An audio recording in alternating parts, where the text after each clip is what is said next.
Hello students, आज हम एक नया टॉपिक स्टार्ट करने वाले हैं जिसका नाम है properties of carboxylic acids.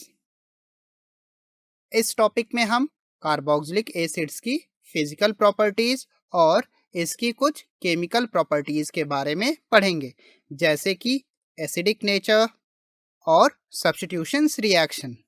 Topic के एंड में हम कार्बोक्सिलिक एसिड्स के डे टू डे लाइफ में कुछ एप्लीकेशंस के बारे में भी पढ़ेंगे।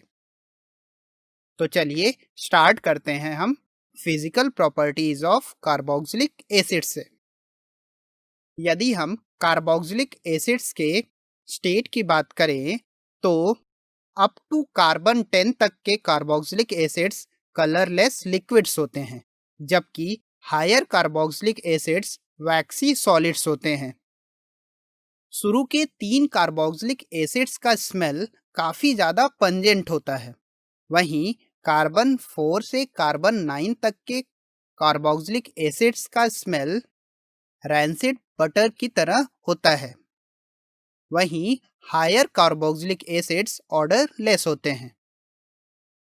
सिंस कार्बोक्सिलिक एसिड्स वाटर के साथ हाइड्रोजन बॉन्ड्स बना सकते हैं, इसीलिए लोअर कार्बोक्सिलिक एसिड्स वाटर में बहुत ही ज़्यादा सॉल्युबल होते हैं और जैसे जैसे कार्बोक्सिलिक एसिड्स का मास बढ़ता है, यानी कार्बन चेन में कार्बन का नंबर बढ़ता है, तो इनकी सॉल्युबिलिटी वाटर में ग्रेजुअली डिक्रीज होने लगती है।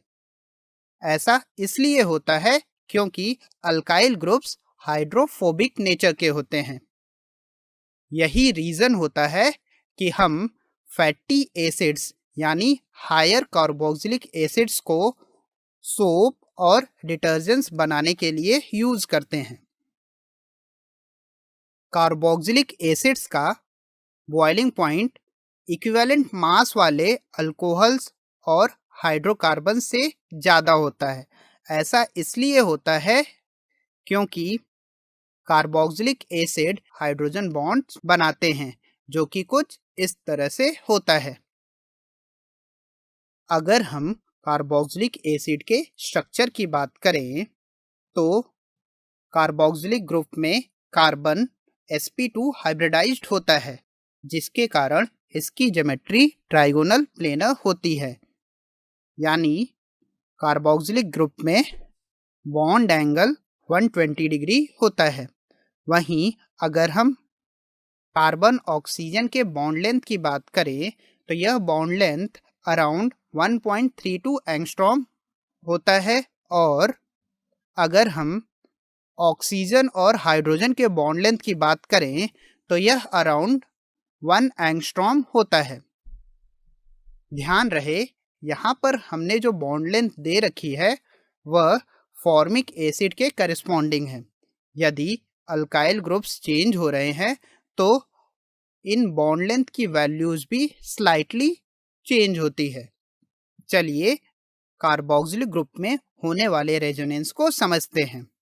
तो यहाँ पर ऑक्सीजन पर प्रेजेंट लोन पेयर्स कार्बन और ऑक्सीजन के बीच में शिफ्ट होकर पाई बॉन्ड बनाएंगे। वहीं पहले से प्रेजेंट कार्बन और ऑक्सीजन के बीच के पाई बॉन्ड्स टूटकर ऑक्सीजन एटम पर शिफ्ट होंगे और हमें कुछ यह रेजोनेटिक स्ट्रक्चर मिलेगा, जिसमें एक ऑक्सीजन एटम पर प्लस चार्ज होगा और दूसरे ऑक्सीजन एटम पर नेगेटिव चार्ज होगा। तो इस तरह से हमें कार्बोक्सिलिक एसिड के 2 रेजोनेटिक स्ट्रक्चर्स मिल जाते हैं।